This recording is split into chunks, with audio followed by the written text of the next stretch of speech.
और वो लोहार बन जाएगा महापौर, तो हम लोगों की स्थिति खत्म हो जाएगी। ये बताइए, इतने लोग यहाँ पे हैं, लोहार हैं ये लोग, और मैं कसम खा के बोल रहा हूँ कि मैं भारतीय जनता पार्टी में रह के कभी नहीं हराया हूँ। राम निवास अपने बच्चे का कसम खा के मंदिर में बोल दें कि मैं चंदे विश्वकर्मा को नहीं हराया हूँ, मैं तुरंत आज भी वापस हो जाऊंगा। लेकिन वो अगर हिंदू मानते हैं, हिंदू धर्म के लोग हैं वो, तो बहुत। सिंगरौली जिले से बड़ी खबर। भारतीय जनता पार्टी के नेता और नगर निगम के पूर्व अध्यक्ष चंद्र प्रताप विश्वकर्मा ने दिखाया बगावती तेवर। पार्टी से इस्तीफा देकर बहुजन समाजवादी पार्टी से सिंगरौली विधानसभा से लड़ेंगे चुनाव। पत्रकार वार्ता कर दी जानकारी। सुनील जायसवाल की रिपोर्ट, सिंगरौली। मुझे ये नहीं था कि मुझको विधानसभा का चुनाव लड़ना ही लड़ना है, या मैं चुनाव पार्टी छोड़ के लड़ूंगा। लेकिन मेयर के चुनाव में आप लोग भी देखे होंगे, सिंगरौली की पूरे आम आवाम ने देखी है कि हम जब से भारतीय जनता पार्टी में 89-88 से हैं, हम भारतीय जनता पार्टी के तन मन धन से काम करते आए हैं। और कभी भी आदरणीय रामलल्लू जी हैं, उन्होंने 4 बार चुनाव लड़ा भाजपा के सिंबल से, तन मन धन से उनके साथ थे। आदरणीय रामचली जी थे। 93 में जब चुनाव हुआ तो उस जमाने में टीवी VCR चलता था दिखाने के लिए, राम मंदिर वाला मुद्दा, तो हम खुद जाते थे रात भर करके। लेकिन अभी जैसे मैं मेयर का टिकट पाया, पार्टी ने मुझको टिकट दिया, इसके लिए मैं पार्टी का भी आभारी हूँ। और पार्टी ने मुझे मेयर की प्रत्याशी बनाया। लेकिन जो भारतीय जनता पार्टी में चल रहा है आज के दिन में, और हमने कभी पार्टी में रह के गद्दारी नहीं किया, लेकिन जिन्होंने कैसे किस समाज को वो टिकट दिए, किस समीकरण में दिए, इससे हमको कोई मतलब नहीं। उनका भी, वो राम निवास जी का भी हक है टिकट मांगने की, उनकी पार्टी में वो है। लेकिन हम राम निवास जी से पूछना चाहते हैं कि विधानसभा रामलल्लू जी से पूछी, उनको जानकारी है। वो 3 बार चुनाव लड़े, तीनों बार उन्होंने गड़बड़ किया। और मेरे जैसे कार्यकर्ता का, मैं राम निवास जी का बहुत, वो जब 97-98 में भगवान दास जी, बीदा जी थे, उन्होंने लाया था उनको बसपा से, और उससे साथ में हम लोग राजनीति करते थे। और राम निवास जी जैसे हम टिकट पाए, उनके घर में मैंने 3 बार गया, 3 बार उनसे फ़ोन कर करके बोला। और टिकट एक ही को मिलेगी, सब लोग जानता है कि टिकट एक ही को मिलेगी, सब लोग। और ये पहली बार हो रहा है कि भारतीय जनता पार्टी का कोई कार्यकर्ता छोड़ के दूसरे दल में विधानसभा के लिए जा रहा है। लेकिन राम निवास जी ने, मैं उनको बहुत बार निवेदन किया, उनके घर में 3 बार गए, लेकिन उन्होंने भारतीय जनता पार्टी को सिर्फ न कि भारतीय जनता पार्टी के साथ साथ मुझको उन्होंने ये कह के हरा दिया कि वो लोहार 1500 है और वो लोहार बन जाएगा महापौर, तो हम लोगों की स्थिति खत्म हो जाएगी। ये बताइए, इतने लोग यहाँ पे हैं, लोहार हैं ये लोग, और मैं कसम खा के बोल रहा हूँ कि मैं भारतीय जनता पार्टी में रह के कभी नहीं हराया हूँ। राम निवास अपने बच्चे का कसम खा के मंदिर में बोल दें कि मैं चंदे विश्वकर्मा को नहीं हराया हूँ, मैं तुरंत आज भी वापस हो जाऊंगा। लेकिन वो अगर हिंदू मानते हैं, हिंदू धर्म के लोग हैं वो, तो बोल दे। राम निवास जी ने तन मन धन लगा के अपना हराया। उनके कई जगह वो हम सुने हैं, वो बोलते थे कि सबूत क्या है, वो ऐसी सबूत कभी कोई देता है सबूत। लेकिन मुझको न भारतीय जनता पार्टी के नेताओं से नाराजगी है, न भारतीय जनता पार्टी के यहाँ के किसी कार्यकर्ताओं से। भारतीय जनता पार्टी ने अगर जाति के नाम पर अगर टिकट देती है तो और कार्यकर्ता कहाँ जाएंगे, और जाति के हिसाब से देती है तो ब्राह्मण कहाँ जाएंगे। जिन ब्राह्मणों ने भारतीय जनता पार्टी को सींचा था, आज उन ब्राह्मणों को सीधा अध्यक्ष दिलीप शाह जी को बनाए ना। राम निवास जी प्रदेश कार्य समिति सदस्य हैं। कौन ब्राह्मण नेता को आज टिकट किसी भी पार्टी को वो मिला है? देवेश पांडे कैसे बने हैं वो आप लोग सब लोग जानते हैं। तो इसलिए हम भाजपा में रह के हम भाजपा के साथ गद्दारी नहीं कर सकते हैं। इसलिए मेरा मन कहा कि मैं साल भर से पार्टी के नेताओं ने मुझे जब वहाँ गया, मैं किसी को नहीं बताया, मैं किसी को नहीं बोला कि मुझको इन्होंने हराया। पार्टी के नेता शीर्ष नेतृत्व ने पूछा कि कैसे चुनाव हार गए, बोले कि क्या गलती हुई, और बोले कि तुमको ब्राह्मण हरा दिए। हम बोले कि ये अफवाह है, ये लोगों ने अफवाह किया है। आप 43 नंबर वार्ड देखिए, उसमें कितने हजार ब्राह्मण हैं। 43 नंबर मतलब उदाहरण बता रहा हूँ, 43 नंबर वार्ड, एक वार्ड की बात, ऐसे कई वार्ड है, उसमें 150 ब्राह्मण वोटर होंगे, लेकिन अन्य जात हैं। तो यहाँ पे मैसेज दे दिया गया कि ब्राह्मण हरा दिए। आज भी ब्राह्मणों के वार्ड में तेलंगाना में जाके देखिए सबसे सर्वाधिक वोट पाए हैं हम, हर्रई में जाके देखिए सर्वाधिक वोट पाए हैं, और पचौर में जाके देखिए सर्वाधिक वोट पाए हैं। लेकिन अगर मैं ओबीसी का हूँ और लोहार जात का हूँ, हमारी आबादी कम है, तो इसके वजह से अगर ये हमको हराए हैं, इसके वजह से हमने साल भर, मैं पार्टी के नेतृत्व को हमको बोले, अब सूरज पांडे जी थे कि तुम जाओ क्षेत्र में काम करो, अच्छा काम करोगे तो तुमको फिर मौका मिल सकता है। मैं उसी दिन से आके एक एक घर, एक एक टोला, एक एक मोहल्ला, एक एक गरीबों लोगों को मैं सेवा किया हूँ। सेवा करके आज जो ये लोग आए हैं, लगातार हमसे पूछिएगा, जिस दिन टिकट घोषणा हुई थी, किसी भी प्रत्याशी का मैं चैलेंज करता हूँ, जितना वोट वो आपका फोन आया होगा, जिसको टिकट मिला होगा उतना नहीं आया होगा, उतना मुझको आया था। मेरे लोग में पब्लिक बोले कि चंदे भैया आप चुनाव लड़िए, इसलिए ये लोग बोले कि आप लोग चुनाव लड़िए। हम बसपा से एक बार पार्षद लड़ चुके थे, बसपा के कार्यकर्ता भी चाहते थे कि आप आओ। पार्टी ने, बसपा के प्रदेश अध्यक्ष ने मुझसे बात किया, मैं बोला सहजतापूर्वक कि ठीक है, क्योंकि भाजपा में रह के हम गद्दारी, हमारे ब्लड में गद्दारी नहीं है, तो मैं गद्दारी नहीं कर सकता हूँ, इसलिए मैं भी चुनाव लड़ने की सोचा। और पार्टी बसपा अगर मुझे टिकट देगी तो मैं नहीं लड़ूंगा, नहीं तो बसपा के लिए काम करूंगा। एक तरफ आप कह रहे हैं रामनिवास शाह कि आपको बोले कि विश्वकर्मा लोग इतना है, लोहार लोग इतना है, दूसरी तरफ वो खुद अपने लिए कह रहे हैं कि हम जात के वजह से हमको टिकट नहीं मिला है, अपने लिए खुद कर रहे हैं, गर्व नहीं कर रहे हैं अपने जात पर। एक तरफ आप कह रहे हैं कि इतनी संख्या आपकी है, वो भी दूसरी तरफ कह रहे हैं कि हम जात के साहू की वजह से हमको टिकट नहीं मिला, हमको पार्टी के कार्यकर्ता होने के नाते टिकट मिला। इस पर क्या कहें?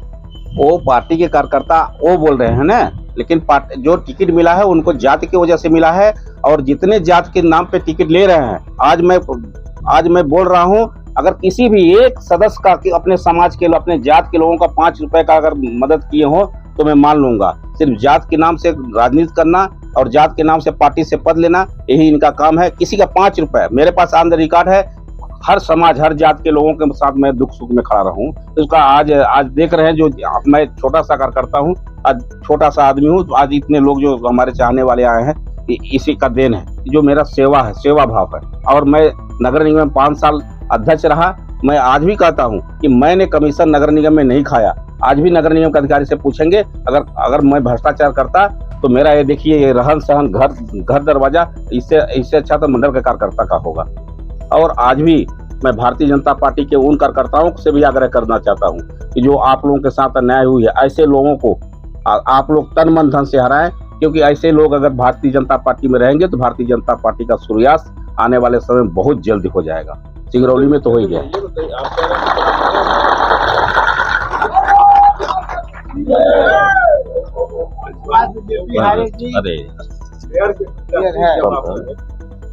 ब्राह्मणों ने आपको अच्छा समर्थन किया, तो फिर क्या वजह थी कि वोट ज्यादा आपको, फिर वोट कैसे? नहीं, हमने जो एक अफवाह उड़ाए गए थे कि ब्राह्मण चंदे को हरा दिए, उसका मैं उदाहरण दे रहा हूँ। अब वोट तो सब लोग दिए ना, लेकिन जो मैसेज दिए लोग, फेसबुक में 10-50 लोग चला देंगे, उससे कोई चुनाव हार जीत नहीं जाएगा, इसकी नाराजगी होगी। ये बात सत्य है। अगर ओबीसी में सामान्य सीट था तो मुझको टिकट नहीं देते, बोल देते हैं यहाँ के शीर्ष नेता कि तुमको नहीं देंगे, तुम मैं पार्षद का चुनाव लड़ता।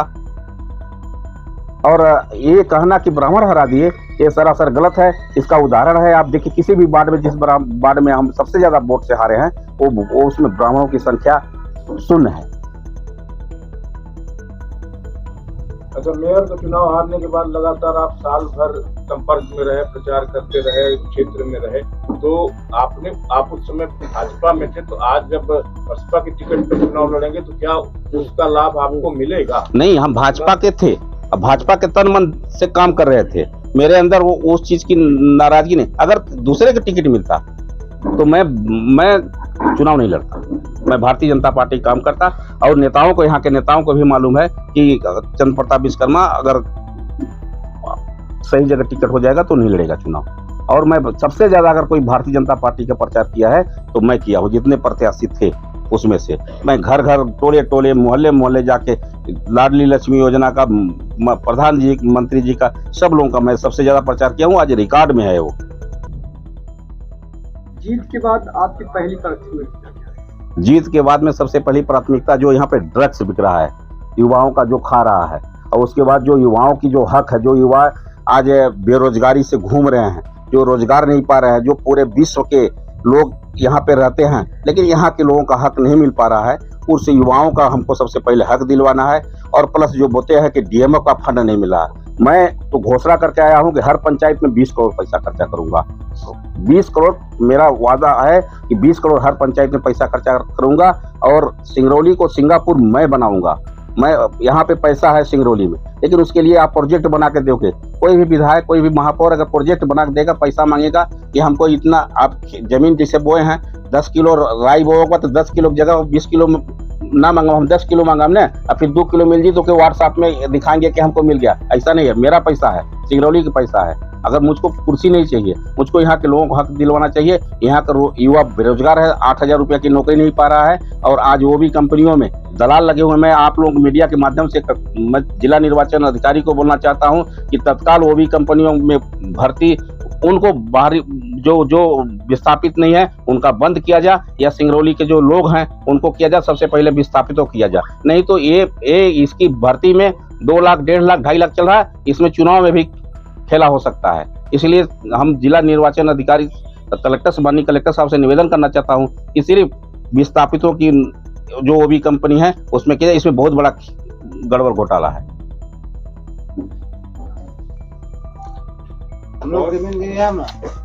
कई मुद्दे हैं, आपकी मुद्दों को लेकर के आप जनता के बीच में आए। मेरा मेन मुद्दा है युवाओं की रोजगार।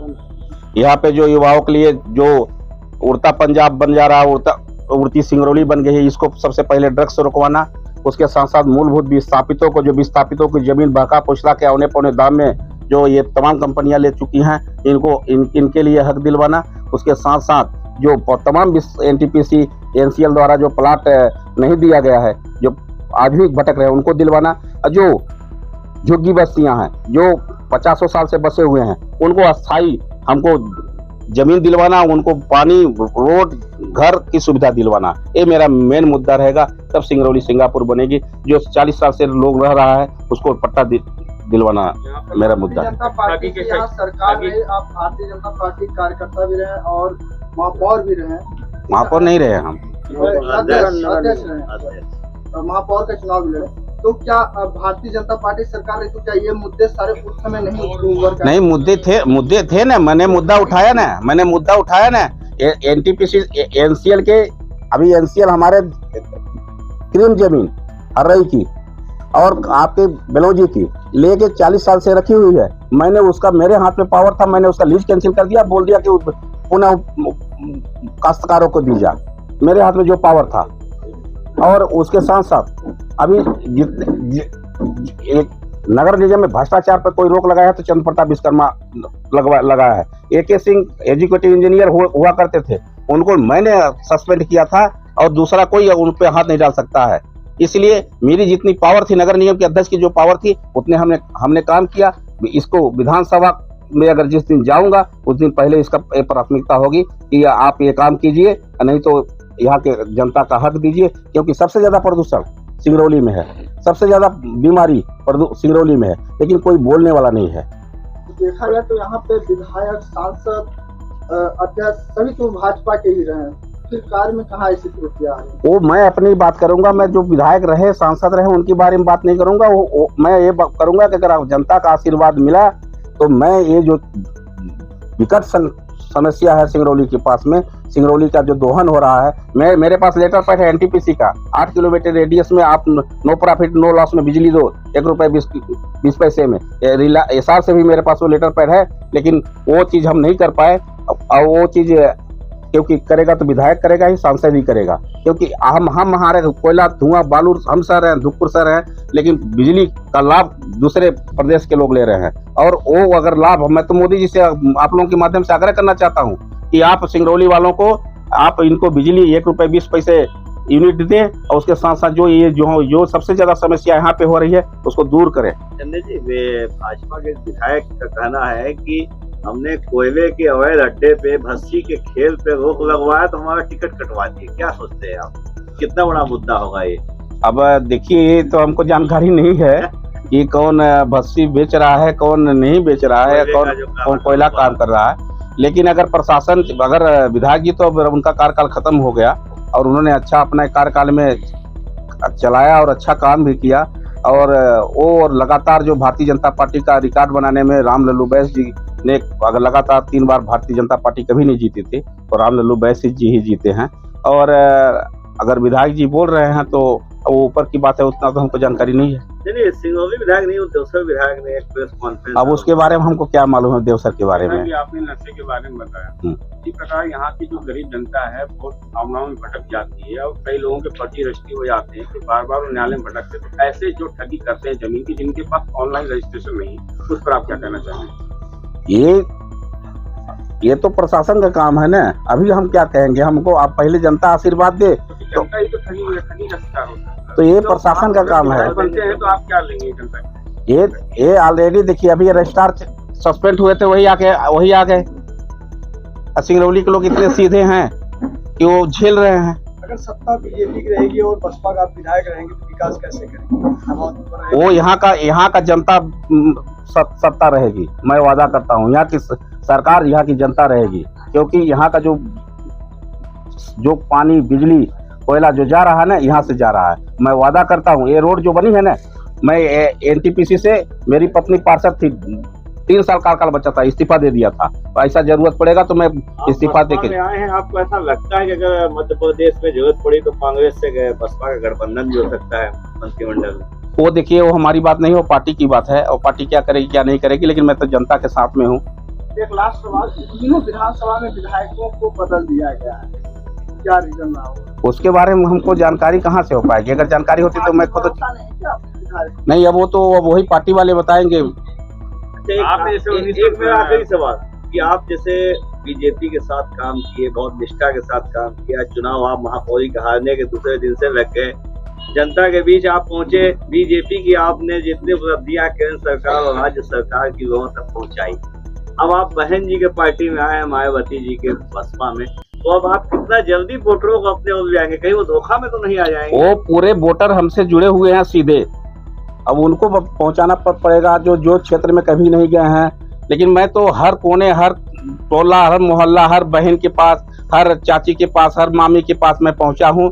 सभी का, हमारे यहाँ के मतदाता सब जानते हैं चंदे विश्वकर्मा कहाँ के हैं, कैसे लोग।